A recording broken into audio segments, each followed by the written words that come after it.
જુદા જુદા સોશિયલ મીડિયાના પ્લેટફોર્મ ઉપર અને ઇલેક્ટ્રિક મીડિયા અને પ્રિન્ટ મીડિયાના માધ્યમથી ખેડૂત હિતરક્ષક સમિતિને જાણકારી મળી રહી છે કે માન્ય ધારાસભ્ય શ્રી એવું કહી રહ્યા છે કે ખેડૂતોનો જે 192-193 અંતર્ગતનો અને નારાયણપુરા હિંમતપુરાનો જે મકાનનો પ્રશ્ન છે એનો 3 માસમાં નિકાલ કરવામાં આવશે।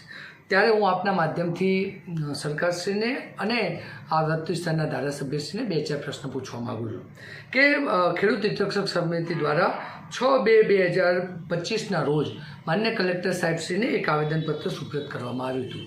એમાં ચેકલિસ્ટ થકી જુદી જુદી વિગતો પણ માન્ય કલેક્ટર સાહેબશ્રીને સુપ્રત કરવામાં આવી હતી। તમારા મહેસૂલ વિભાગે 25/1/2023ના રોજ કલેક્ટર સાહેબશ્રી સુરેન્દ્રનગરને એક સૂચના આપી છે કે 192-193 લગત કેસોનો કેસ ટુ કેસ નિકાલ કરી અને આનો નિર્ણય કરો। તો 25/1/2023થી લઈ અને 25/1/2025 સુધી કેમ તમારા તંત્ર દ્વારા આ વિગતને ધ્યાને લઈ અને આની કામગીરી ના કરવામાં આવી, જ્યારે આજે આપ કહો છો કે 3 મહિનામાં સંવેદનશીલ મુખ્યમંત્રી એવી જાહેરાત કરી છે કે 3 મહિનામાં નિકાલ કરવામાં આવશે। તો 25/1/2023 મહેસૂલ વિભાગે જે સૂચના આપી હતી એ સૂચનાનું કંઈ મહત્વ રહેતું નથી।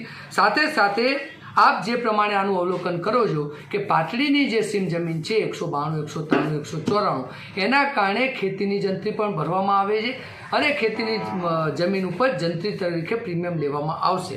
ત્યારે ગત વર્ષે એટલે કે જે અમારી ચેકલિસ્ટમાં માહિતી આપી છે એમાં પણ જંત્રીનો જે ડ્રાફ્ટ સરકારશ્રીએ નક્કી કર્યો હતો એમાં બમણો વધારો કર્યો એટલે જે અમારી જંત્રી હયાત હતી એ જંત્રી ડબલ થઈ ગઈ, એટલે ખેડૂતોની પ્રીમિયમની રકમ પણ ડબલ થઈ ગઈ। તો શું ત્યારે સરકારશ્રીને ધ્યાને નહોતું આવ્યું કે આ ખેડૂતો ક્યારેય ન ભરપાઈ કરી શકે એવી પ્રીમિયમની રકમ એમના ખાતે ઉધારવામાં આવે છે।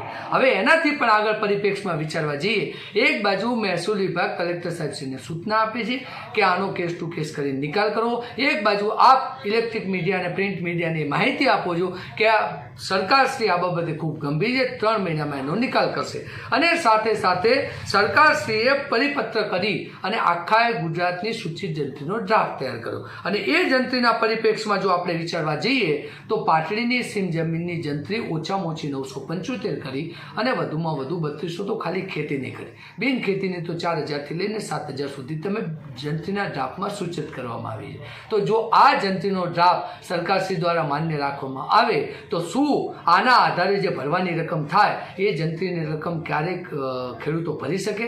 આ બાબતે સેટ પણ તમે વિચાર તો કરો અને સાથે સાથે તમારા સત્તાધીશો જે નગરપાલિકામાં પોતાની સત્તાનો કબજો રાખીને બેઠા છે એ હિંમતપુરા, નારાયણપુરા અને ખાન સરોવરના રહેવાસીઓને બોલાવીને એમ કહે છે કે 2 કે 3 મહિનામાં આ બાબતનો નિકાલ તમારા રહેણાંકનો મકાનનો કરવામાં આવશે।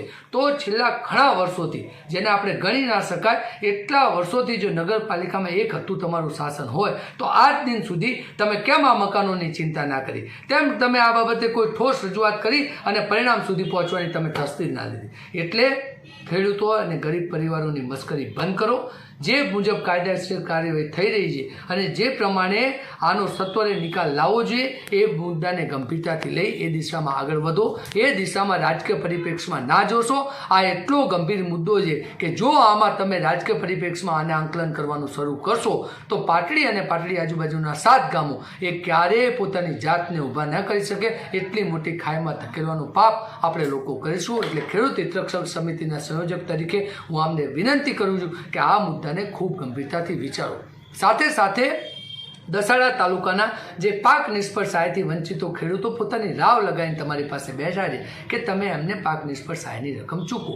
માની લો કે ગણોત અંતર્ગતનો અને પાટડી ગરીબ પરિવારોનો મકાનોનો પ્રશ્ન કાયદાકીય રીતે 1 કે 2 મહિનાનો સમય માગી લેવો છે, પણ જે પાક નિષ્ફળની સહાયની રકમ છે એ તો તમારે આપવાની છે, તમારી સરકારે એનું પેકેજ જાહેર કરી અને એમની ગ્રાન્ટ રિલીઝ કરીને પૈસા આપવાના છે, તો એમાં કઈ બાબતનો તમે વિલંબ કરી રહ્યા છે? આવા પ્રશ્ન હું આપને પૂછું છું, આનો તમે સચોટ જવાબ આપો। અને સાથે સાથે હું તંત્રને પણ વિનંતી કરું છું કે જે અમારી ખેડૂત હિતરક્ષક સમિતિની મુખ્ય માંગો છે એ સંપૂર્ણ ચેકલિસ્ટ સાથે કાયદાની મર્યાદામાં રહી અને મેં માગણી કરી છે અને ખેડૂતોને સત્વરે ન્યાય આપો।